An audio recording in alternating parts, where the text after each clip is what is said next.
This story comes out of and is created from Matthew chapter 7, where Jesus talked about one who builds their house on the rock or builds their house on the sand. Meaning, what are you really building your life upon? Okay, the wind off the Sea of Galilee often carried the scent of salt, but today it carried a challenge as heavy as a mountain. Asher and Tabitha sat on the grassy slope among hundreds. They were man and wife.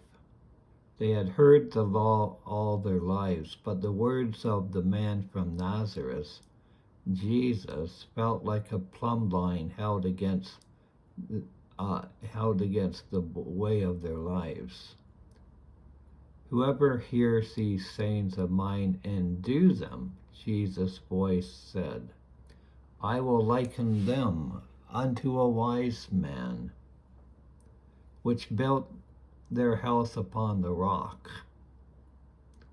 Walking home, Asher remained silent, his eyes on the limestone bluffs. He wasn't talking about physical mortar, was he? Tabitha asked. No, he was talking about the why of our lives, what we do. We pay tithes, we keep festivals, but my heart is full of bitterness. Our house looks fine the way we're building our lives with some people, but it's sitting on the sand of our pride. Tabitha looked at their home near a dry shore. Life is the storm, Asher. If we just hear him and go back to our old ways, we are the foolish ones. That night, by a simple lamp, they vowed to be doers of Jesus' words, rebuilding their foundation on the rock of Christ's instructions. The first storm hit a week later. Asher's cousin, Silas, arrived at their door. Years ago, Silas had borrowed a huge sum of money and never repaid it, leaving Asher's family in want. Culture gave Asher the right to demand the debt or shun him. I have no money, Silas said, head low. The crops failed. I only asked for a place to sleep. Asher felt the old anger, the sand shifting. He wanted to talk about Silas's failures, but he remembered the teacher's words on mercy. He looked at Tabitha, who was already reaching for a water pitcher. Enter, Asher said. The debt is forgotten, Silas. We are building a different kind of house now, where our lives, we're building our lives on Jesus' words and wisdom. It was like a hewing massive stone. It hurt its pride, but as Silas wept, Asher felt an unexplainable peace in the spirit and a joy. A month later, a Roman centurion approached Asher, a carpenter, to build supply crates. The budget is generous, the centurion winked. Use cheap cedar, charge for premium, and we'll split the difference. No one will know. This was the broad road. To refuse was to stay poor. Asher discussed it with Tabitha. If we do this, our house is built if we do this, our house is built on a lie.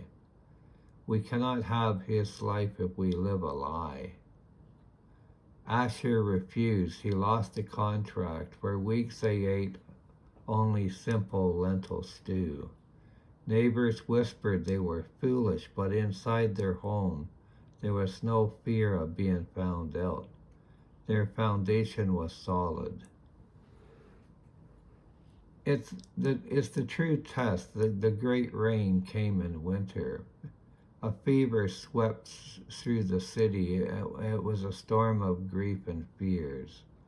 Many families shut their doors, and the sand of self-preservation making everyone a stranger. Asher and Tabitha looked at the teachings, love your neighbor as yourself, Jesus commanded, or the rock Jesus commanded. They cooked soup for the sick and sat with the dying when others fled. Tabitha spent her nights washing the brow of a childless widow. One night, as rain beat against their roof, Asher felt his exhaustion. He looked at Tabitha's eyes. He were tired. Are we holding up? She smiled with unshakable peace. The house isn't shaking, Asher. The winds are blowing. Everyone is afraid, but we aren't falling. We aren't standing on our own strength anymore. We're standing on what Jesus taught. When the fever broke, many houses in Capernaum were in ruins. Marriages had fractured, friendships had dissolved into accusations, and the sand had washed away, leaving lives hollow. But Asher and Tabitha stood firm. Neighbors began asking why. How did you stay calm? Why didn't you turn your back on everyone? Asher pointed to the hill where they first heard the teacher. We used to just listen. We thought knowing truth was enough, but the storm doesn't care what you know, it only cares what you do.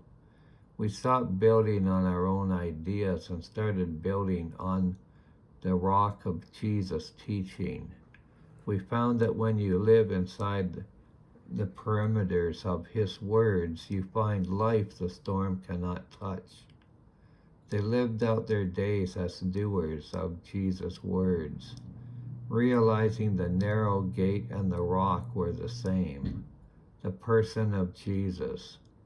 By aligning every stone with him, they found an eternal, unshakable home.